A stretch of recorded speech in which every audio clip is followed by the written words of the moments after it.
And we're live. Welcome in, Hot Mike, Hastings, and Lindahl. We are going to get an open for this.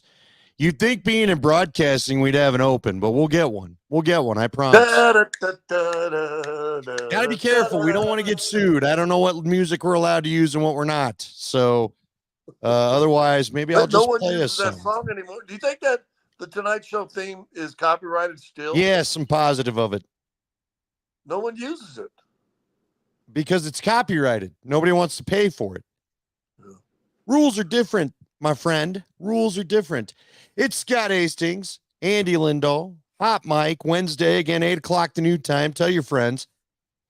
Don't start yawning. You can't be yawning. We just got going. Hey, I'm usually laying down with my daughter in about 30 minutes. Well, then, you know what? We'll get after it and we'll call it a night. Huh? That's what we'll do. Hey, by the way, I'm going to start this show off. I know you've got all the plans and everything's ready to go. A couple things. I want to get into Avs have already had a preseason game. Two, Nuggets Media Day tomorrow. Media Days tomorrow. And three, I just had the warden sent me a thing that Cam Newton supposedly said. She looked it up and said it's true. Said that if Eli Manning gets in the Hall of Fame, then they better give me 2 gold jackets. Yeah, I saw that. No, Cam. Come on, man. No. Come on. Like, he was a very good player. You know what? We could start there for a minute. If they were to go back, we always like to redo the drafts, right? If you're going back and redoing the draft, if you're the Panthers, don't you take Von Miller? Von Miller's won 2 Super Bowls. Von Miller could have been up for MVP of the Rams Super Bowl, but Aaron Donald tore it up. I believe Donald got it. If not, it was Stafford. But Vaughn had himself a hell of a playoff run that run. Yep, he was everything the Broncos hoped after, he had a rough couple years there, but then he got it straight when DeMarcus Ware showed up. And he was everything that they hoped he would be when they drafted him number 2 overall. Would you not take him over Cam Newton? Wow. I mean, Cam Newton won a league MVP. In fact, the year they lost to the Broncos in the Super Bowl, Cam Newton won the MVP that year. Yeah, well, Vaughn could have been, but we don't look at defensive players for that award. What we know now, I mean, obviously Vaughn's had a much bigger career. I mean, Cam Newton only got 11 years in, which now when you look at quarterbacks in this league and you're spending a high first-round pick, I think he was 10th in the draft. Was he 10th in the draft? Who? Something like that. He was picked. Dude, those guys got to be longer than 11 years. Who was 10th when he was picked? Huh? Cam, what pick was he? He was the number 1 overall pick out of Vaughn. Oh, was he 1? I thought he was 10. So he was he was number 1 ahead of Vaughn. No, Vaughn should have been the number 1 pick. I think if I'm Carolina, I still take Cam Newton. Yeah, because your quarterback influence. That's how you get in problems. That's how you pass on good players. Now, look, Cam was a very good player, though. And Cam was definitely not he was not a washout. He had a good career. Are you still happy to pick Bradley Chubb instead of Josh Allen? Well, Bradley Chubb, though, didn't even have the career that Cam Newton had. So it's a tough conversation to have. No, it didn't work out. He's still playing. He's just out with the torn ACL again, right? Yeah, but again, 2 injuries. He's never turned into be. He showed us what he could have been for 1 year, either his rookie or his second year when Vaughn got hurt. Yeah, but he never returned to that. What's that? No. I think 1 year he had 10 or 10.5 sacks. You do realize if the Bills, now I don't know if they will, there's a lot of season left, and the Bills are the new team that kind of is really good at looking good in the early going and then falling off come playoff time. But if they can finally get over the Mahomes hump and Vaughn's a part of a third different Super Bowl team, to me, it's an open and shut case. Vaughn's going to the Hall of Fame. I don't think Cam's going to the Hall of Fame. Why would Cam go to the Hall of Fame? Well, and that's what started this conversation. Von Miller's in the Hall of Fame. He got another sack. Already. He's gotten 3 sacks, the 1 in each game.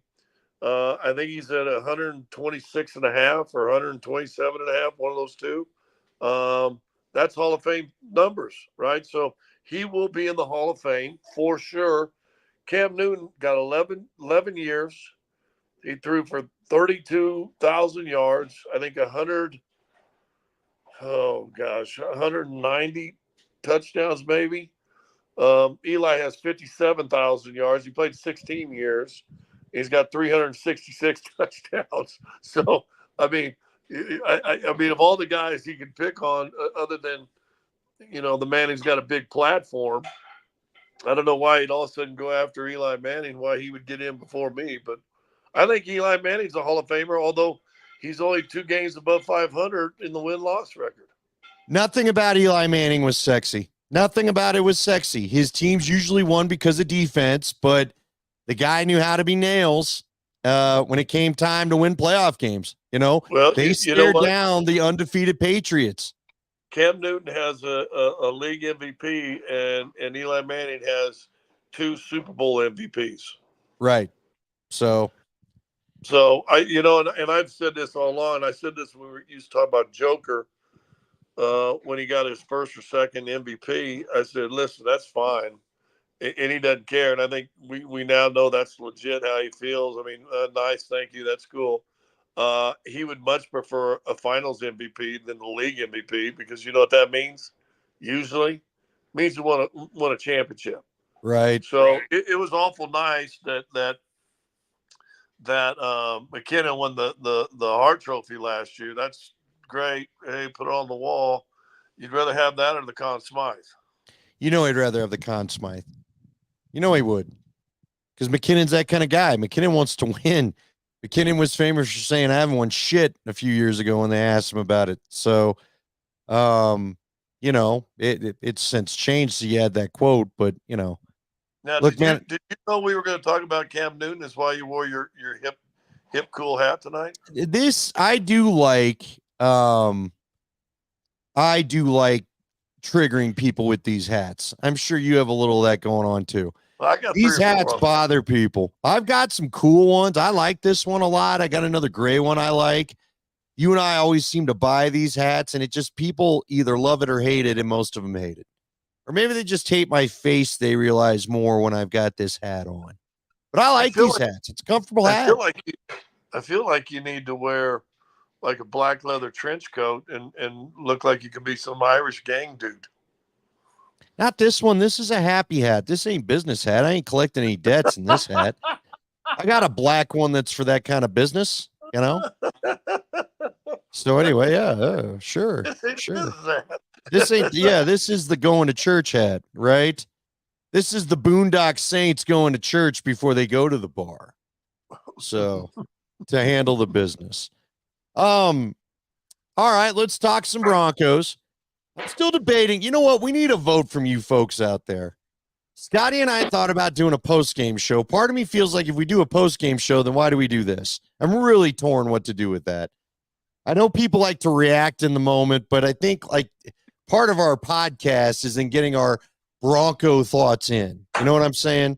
Our collected, had a few days to think it over, watch the stats, digest, cool down, whatever it may be.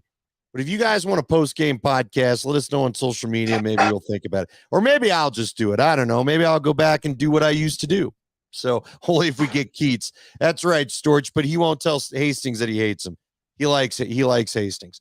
Look, a good game for the Broncos, right? A good game. I'm not, I really wish broadcast. You could tell Sean Payton had a long sit down with those dudes on the broadcast booth last week because, boy, the Drew Brees stuff was. Here's what I don't get. Very happy with the win because why wouldn't you be? I was really worried we were going to go into October without a win again. That would have sucked. All the teams won around here for the most part. The Rams won, the Buffs won, the Broncos won. So everybody can feel good about that. Why won't Sean Payton shut up about him being Drew Brees? Why is he doing that to the kid? I just don't think it's fair.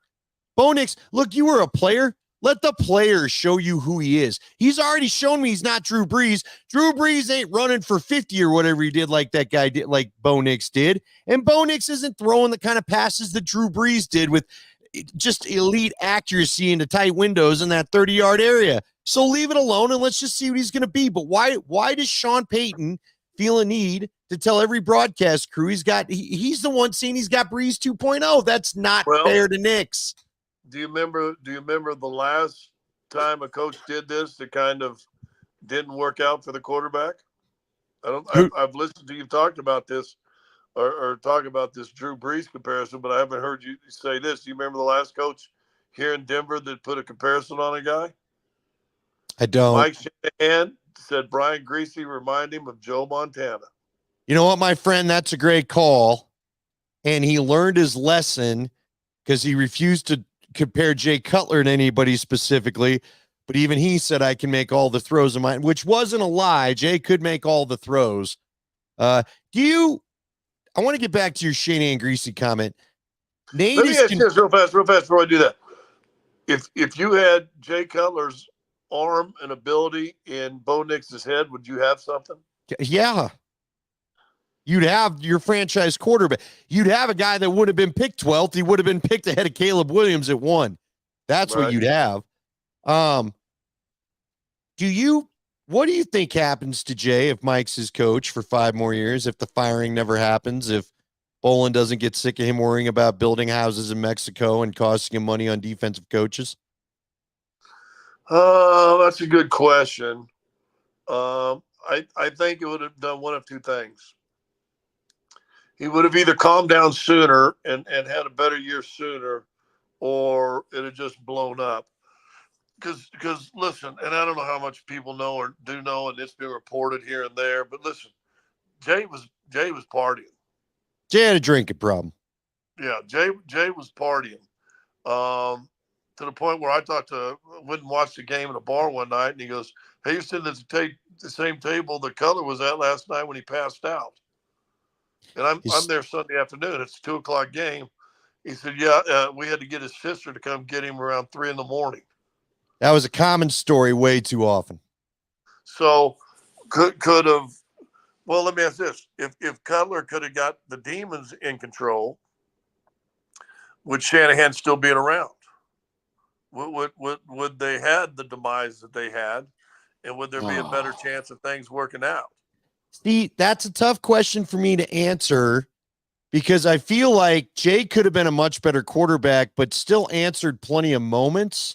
Now, what I always thought was a shame was he would get all saucy with Phillip Rivers and then wouldn't back up the performances quite often.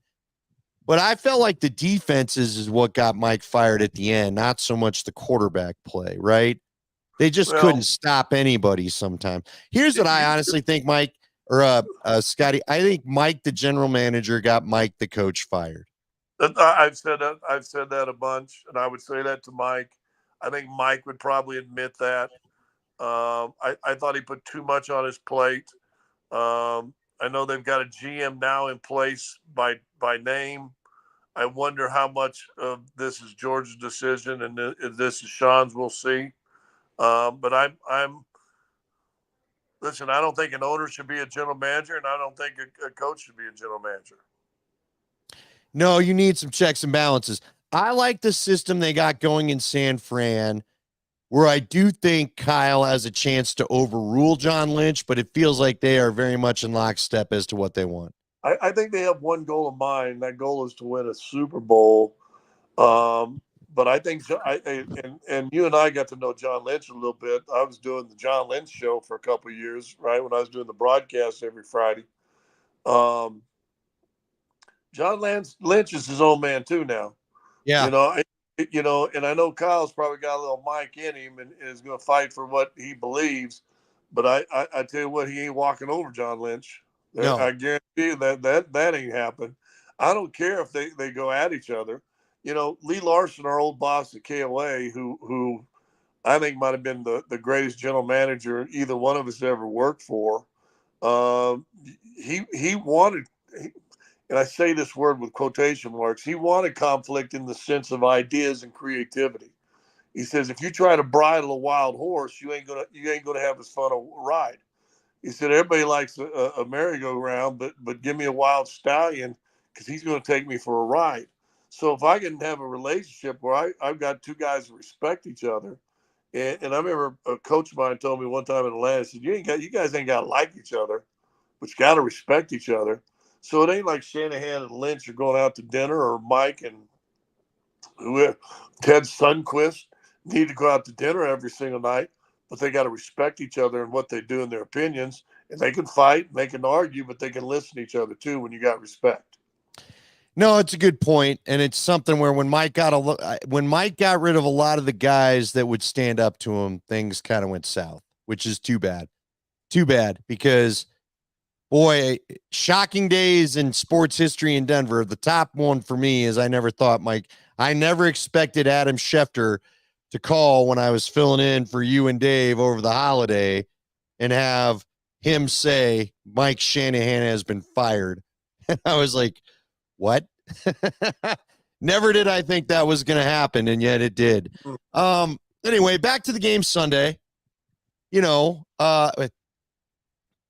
Look, that offense, here's my thing. That offense was efficient. That offense was good. I just don't know. I still have my concerns that this is going to be I just don't know that the dink and dunk every week is going to get it done. Well, for whatever reason, Sean Payton owns Todd Bowles. I don't think you get a Todd Bowles matchup every week. Well, it's interesting. I'm all over the place. I don't know if you saw Jason Tatum's comments at their media day. They expected to play the Denver Nuggets in the finals. He said of all the teams, they gave us the most trouble. That would have been the toughest matchup we could have had.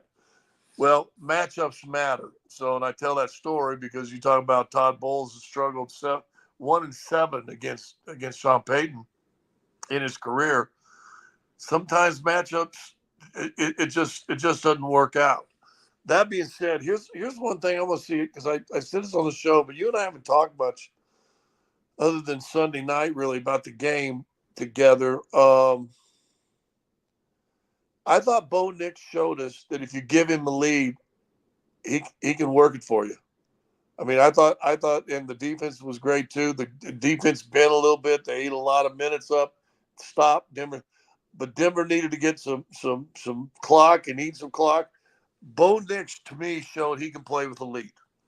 And we haven't seen that, right, in the first two games, really. So I was like, okay, because they got up 14-0 that first quarter. Now, he hasn't shown us he can come back trailing.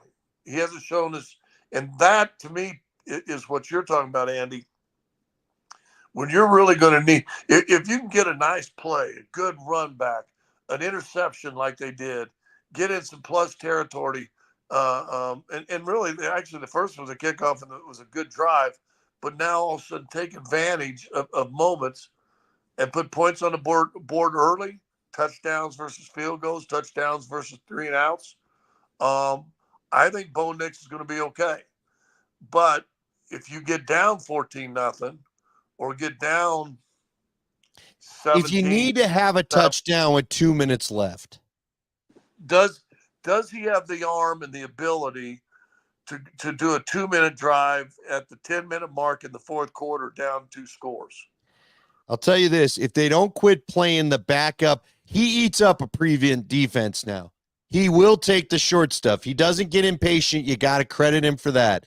He will dink and dunk it till he's in the red zone, and then you're going to have to bet. Like, again, if I were a defensive coordinator, I'd just keep playing normal defense against him. I wouldn't do, because he's now had both the Steelers game and the Seattle game, he got a chance to go against that prevent defense, and he ate it up. See, to your point, Scotty, what I was disappointed, and this is going to sound like, well, of course you were, but listen to the deeper meaning here. I was disappointed they couldn't get the ball back against Seattle. Got to have a touchdown, a minute something left for the evaluation of Bo Nix, if nothing else. To your point, all right, minute and a half, we got the ball at our 20 or our 15 or whatever, 25. Can you pick up enough big chunks, no timeouts, no time to slow play this up the field? Can you switch it into at least a different gear where we can get down the field for a scoring opportunity, right? We haven't seen yet, and will have to show itself. I mean, what was the one feather in the cap of John Elway was the number of comeback games, to tie a game or to win a game in regulation that he had. I mean, the number was staggering. Led the NFL when he retired. He can do that. I know a lot of young people listening probably haven't gone back and actually watched the entire drive against Cleveland of 98 yards. That's a quarterback. That's a Well, guy that did his legs and with his arms. Yeah, you haven't seen that yet from Bo, and you'll have to see that. To me, you'll have to be able to see that, and that's what he's got to show me if he's your franchise quarterback going forward. I had a conversation with Adam Schefter last week, and he said, "I didn't know you were out." And I said, "I'm not out. I just haven't ever been in on Bo Nix. I'm a Bronco fan. You and I talk enough. I want the Broncos to win. I can show you the 8 jerseys I've got hanging up in my closet, getting ready to wear those things. But and you can win. If you can get the lead, I think he's going to be fine. But I got to see now, can you make that 30-yard out in between the safety and the cornerback right on the the out of bounds line? Boom, boom, drop it in there with a little zip. Boom, cat step out of bounds. Boom, move the clock 25 yards. Here we go, or move the chains. That's what we got to see, and we haven't seen. yeah, if he could start showing us a consistent mid-range passing game, he will be as good as they're saying. There's no doubt about it. Just has to show up consistently. I'm excited to see him go against the Jets. This is going to be a different environment. I know we all played the comment today. I don't buy for a minute that, and I heard you talking to your boys about it. I don't buy for a minute that Aaron Rodgers has let last year go. He's just not making a thing about it right now. But deep down, he's got a little pet. He's got a little grudge. He's got oh, really? You going to talk? I didn't get a chance to put one on you last year. I will put one on you this year if you give me the opportunity. So, there's going to be a quote if the Jets win and say the Jets win handily. I don't think they will, but let's say they do. I don't know. There's going to be a quote in the post-game presser. Yeah, it's kind of amazing. A horrible coach is 2-0 against Sean Payton now, isn't he? Yeah, there'll be something like that coming out, right? Now, they lost their tackle, and that tackle, that may affect some things. But and the Broncos got their own problem with good old Nate Singleton going on the IR. I screw up names, man, but come on now. That's your captain. Yeah, no, Alex.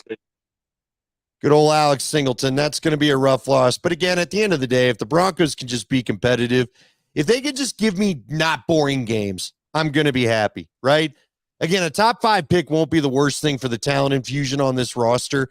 Just don't give me a Pittsburgh game where, you're scoring 3 and kicking a field goal, gets 6 at the end of the game, and you haven't really threatened the red zone all day. That's the game I don't want to see. So, hey, let's go to CU real quick because I thought you got me thinking about this when you brought up John Elway. And I know how wet did you get, by the way? So I will show you. I'll show everybody a picture here. It actually was cool. It laid off us most of the game. It started consistently raining in the fourth quarter, but it wasn't too bad. But, I kept looking at the 9 News weather app and their weather tracker.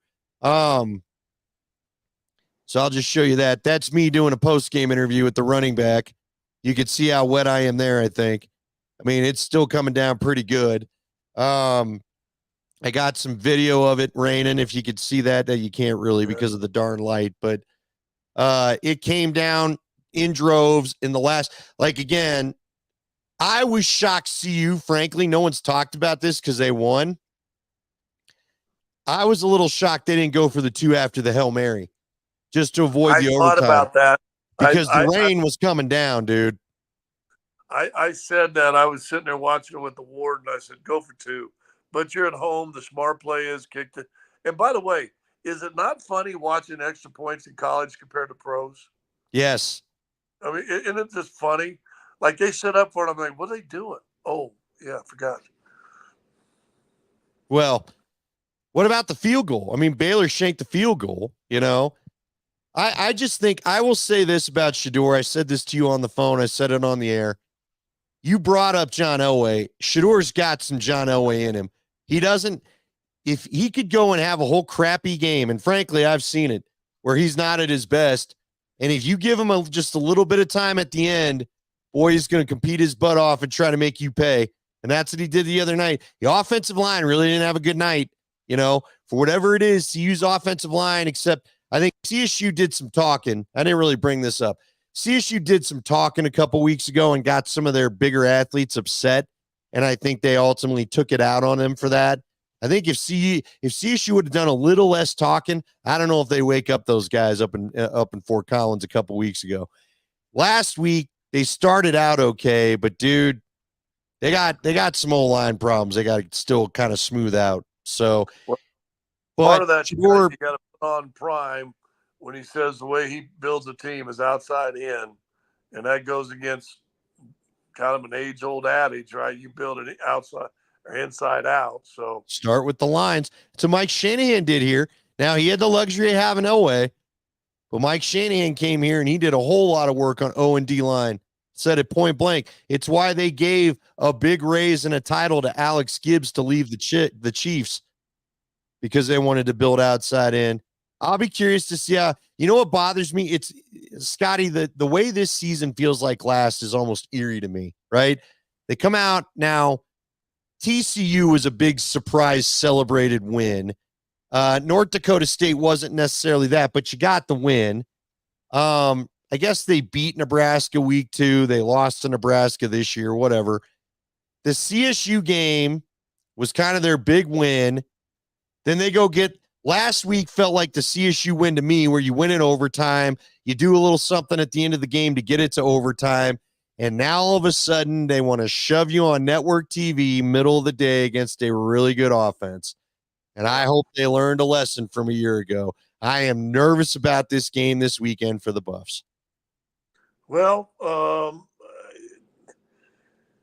UCF has played 2 cupcakes, but didn't you say they got a pretty good offense? Didn't I hear you say that? Yeah.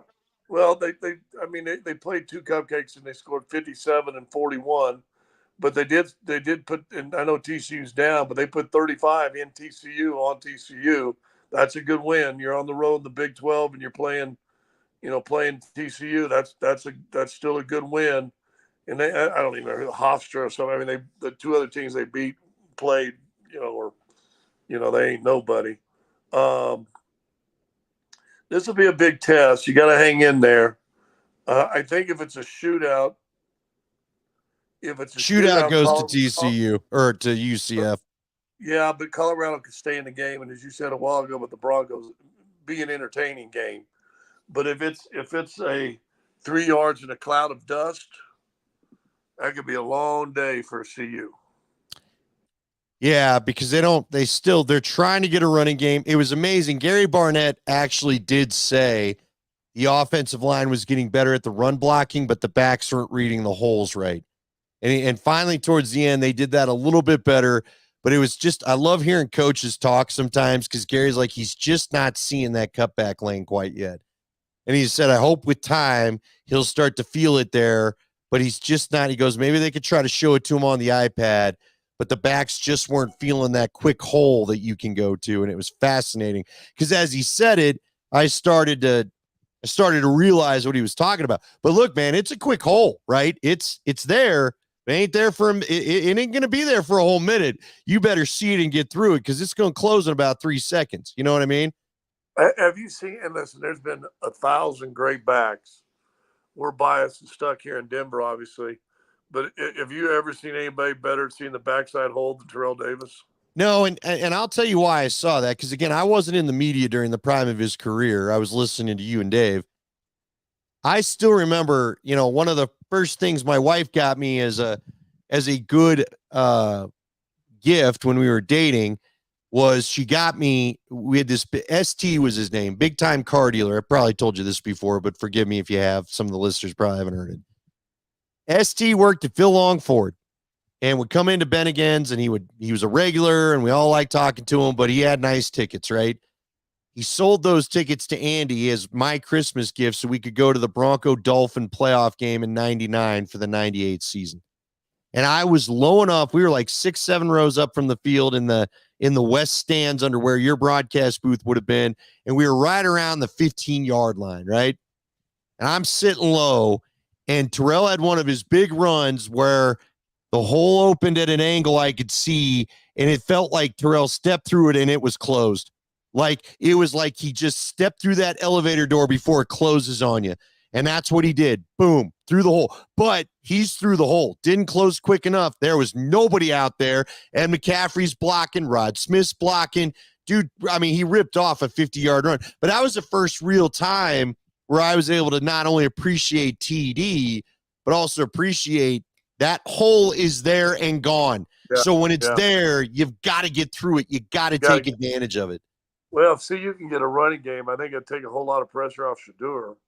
They need to. You can't. Shedeur can't get. He was sacked 8 times last week, and that doesn't count how many times he was hit. He can't. He told us he's sore.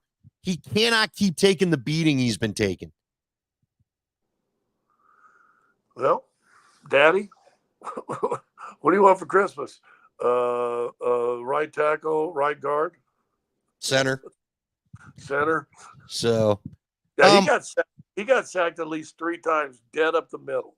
Oh yeah, with like no shot, nowhere to go. Like you got to give him at least an angle. He looked. I thought Joe Burrow looked a little like him trying to make that comeback the other night, where he'd avoid maybe a tackle coming in from an angle. But look, all the great ones hate the front porch, is what Leggy always called it to me. Brady, Manning, Breeze, nobody wants the guy blowing past the center and guard and coming right in their face before they even process the play. I remember talking to Shanahan. That was the plan when they played Indy, whenever they played Manning, because they wanted people at his knees, at his feet, all the time. And Brady, I think the same exact way too. Yes. So, hey, what do you think of this comment? Because it goes to that bigger thing. I don't think Kevin's necessarily wrong. O-line is something you'd like to have guys together. That's why they said North Dakota State was so tough. They'd had those guys together 3 years or whatever. That's how you get the culture, okay? College football, we had the story of the UNLV kid. We all talked about it, leaving his team, not getting the money promised, stuff like that. How are you going to team build with stuff like that going on? It plays into some of Kevin's comment here about, guys transferring, moving around so much. I mean, we're going to get to a point, folks, and I don't know when it's coming, but Gary Barnett talked about this on our pregame show last Saturday. They are going to get to the point where they will sign these guys to basically contracts. And the contract's going to say you will play in the bowl game, by the way, too. If you don't play in the bowl game, then you owe us a buyout. So some of the fixes are coming, but I don't know how soon. Because, again, if you're Alabama, if you're Georgia, if you're Clemson, if you're Ohio State or Michigan or if you're the haves, why the hell do I have to agree to any of your rules? We're benefiting from the portal anyway. Well, it was pre-portal, all that stuff, and, pre a decade ago. But what always made Nebraska such a beast to play? They had old linemen that stayed there. They were there 5 years, right? Usually a lot of them were there for 5 years, and they played together and they stayed together and they built together. And that was, and listen, I know they had Heisman Trophy winners and they had unbelievable running backs.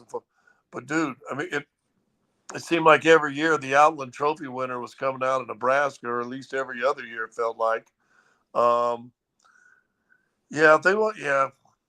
Denver's got to do that too. I didn't think Denver's offensive line was great last week either. Although I will say this, you lose McGlinchey, and I didn't think the right tackle was a problem last week. Hey, I'm glad you brought that up, because I meant to tell you guys. I almost called in, but as you know, nobody can apparently see the phones on our thing anymore, so calling in isn't something you do.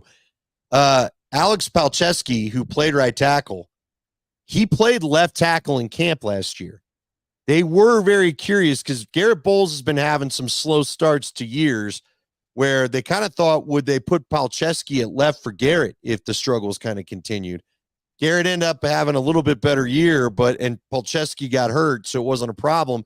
But I heard your conversation. Look, it is going to be, if they wanted to trade one of their 2 very expensive tackles right now, if Palczewski again, and Jeff Legwald, we had to break it down. Jeff will say, don't look at it for teaching tape. He's not a teaching tape guy. He's got an ugly form, but he just gets the job. He mauls his way into getting the job done, right? You're not going to ask anybody, kind of like Phillip Rivers' throwing motion. You're not going to tell your other guys to replicate it, but just know he's winning his battles, and that's all you care about at the end of the day.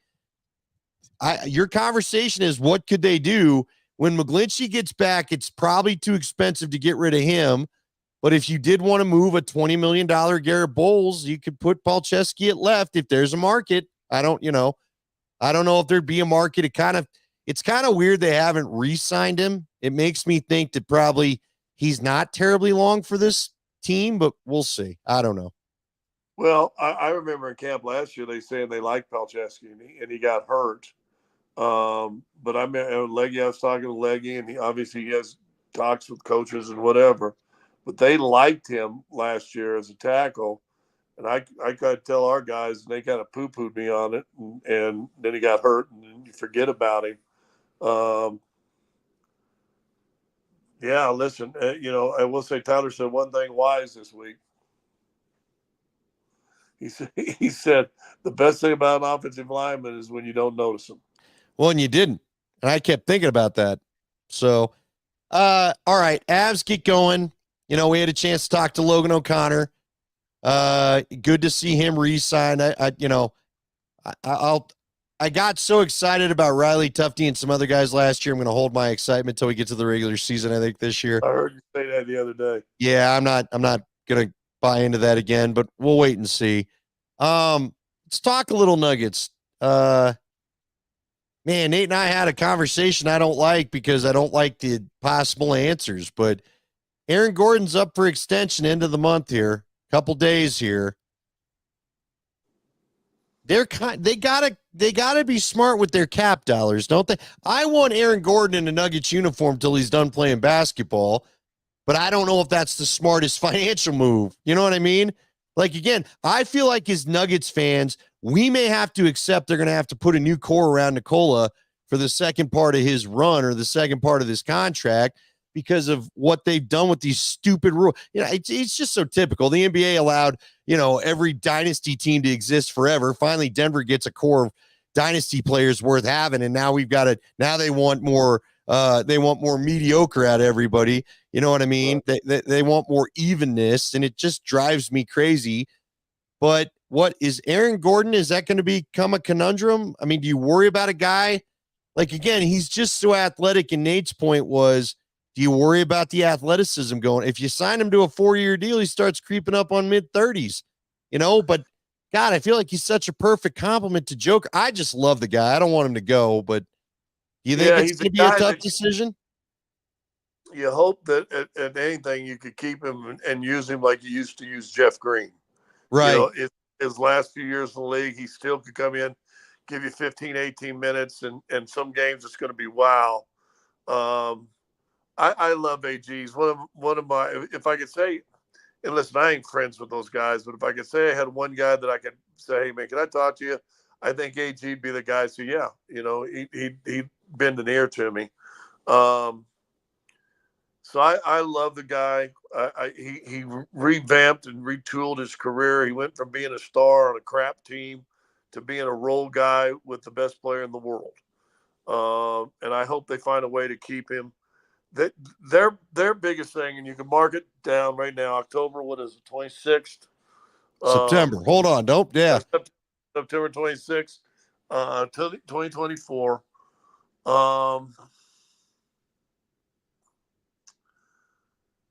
The Nuggets have got to have some hits from their draft. It hurts the kid gets hurt in training camp Sure. this year. Deron Holmes. They thought Holmes was going to be a guy that might eat 12, 15 minutes a game. That hurts. But he's still young. ACL, everybody, they can come back. Hopefully be, when the season starts next year, be over a year. So that's good. But they got to hit. Christian Brown's got to have a breakout year. Peyton Watson needs to have a breakout year. Julian Strother needs to have a breakout year. You've got to start. Maybe Hunter Tyson. I read a story on Hunter Tyson today, which I didn't pay attention to Grand Rapids. You know what? He was averaging over 26 points a game in Grand Rapids. He made more threes than anybody in the G League last year. This 6'9", 6'10" kind of dude. They got to find some hits. Christian Brown was good his rookie year, freshman year. His rookie year, he was good. but he can't just be that good. That good. Now going into year 3, 4, 5, 6, 7, 8. Why? You got to have more of that, more from that. Peyton Watson was good the first half of last year. In about the last 25 games, disappeared. I don't know if it's fatigue. He spent a lot of time in G League the year before. I don't know if, that long of a season just finally got to him. But they got to find some hits, man. If you want to, it's a little bit like the Mahomes thing. Go win you a couple Super Bowls before you got to pay him. And then, of course, now they keep winning Super Bowls after they're paying him. But go win some Super Bowls, while the guy's in a rookie contract. Seattle, what happened to Seattle after, they went to 2 Super Bowls when Russ was on a rookie deal. And then what happened after that, right? All of a sudden, they started having to dismantle all the pieces around it. So they got to get some hits. And I haven't seen any yet, new season. But if Denver's going to be viable for a championship, mark my word, Christian Brown, Peyton Watson, Julian Strother, one of those 3 for sure, and 2 of those 3 better have to have like monster years. And I'm talking double-figure years. And if that can happen, then okay, let's see. Well, it all gets going tomorrow. It's crazy. Are they going a little earlier? This feels earlier to me, no? Well, I feel like I always thought like hockey got going before basketball got into camp. It's not because they're going to Abu Dhabi, because the Boston Celtics had their media day. Yeah, but they had that early too. I think both those teams, listen, they're only having 4 days of training camp. Last year was 10 days. So they've cut training camp down by at least a week to fly to Abu Dhabi for the league. So now I will say this, and I think it was John Michael Lyles was talking about it with the morning guys today. He said hockey's like this, the NFL's like this now. You've seen it. The NBA's like it used to be. You came to camp to get into shape. I mean, you came to camp to work yourself into shape. One year I came into camp at 258, and I started the season at 238. Woo! That's a lot of running, not a lot of eating. Yeah, that's a lot of running and start eating better food. But that ain't like that no more. I mean, these guys have probably been running and lifting and doing all the crazy stuff for the last 3 or 4 weeks. We just, we're so Bronco centric that we haven't really paid attention. But I guarantee you, they've been out there doing stuff. Spitting Chicklets, John Michael Lyles again was on Spitting Chicklets this past week, right, or last couple of days, talking about the legendary workouts that Nathan McKinnon's doing up in Vail, I think it was. These guys are different cats now. I'm not necessarily believing the game is that much better than it ever was, but these dudes are in better condition than they've ever been. It used to be when I played basketball, as a beer and hot dog league. Now it's a fruit juice smoothie and Pilates. Well, when you got $200 million contracts on the line, that'll change how you feel about your body, right? Yeah, it feels like a 12-month-a-year job when you're making 8, 10, 12, 20, 50, 30, 60 million dollars a year as opposed to 120,000. Yeah. You feel like almost feel like a school teacher. I'm taking the summer off. Yeah, not anymore, right? So no. All right, my friend. Well, with that, I'll bid you adieu. We're going to try to get these wrapped up and keep these probably 45 minutes, what we're learning about us. Get you a hat on next week. You going to wear your hat next week? Get you the hat? I've got me 2 or 3. We'll both wear them. I'll wear my other one. We can make that a staple of this show, kind of an identity thing to start with. Well, this is the handling. I mean, this was my Sunday handling business hat, but when we wear this, it's business. I'm coming in with a meaning. You're feeling a little saucy about something, right? I don't have another hat down here to tell you what the rest would feel like, but when this is on, there's business to handle. There's to be given. Hey, what? I think you go upstairs and take what you want. Well, ain't nobody up there, so I could. Hey, damn cookie, damn right.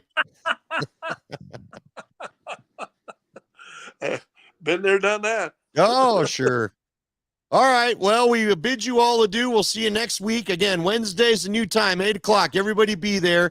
It's going to be on Twitch and YouTube. We're going to keep it consistent there. We're also going to put it on X right now, and then we'll post the replay to Facebook. But if you want to jump in, like all you guys from Twitch, we appreciate you, and YouTube and whatnot.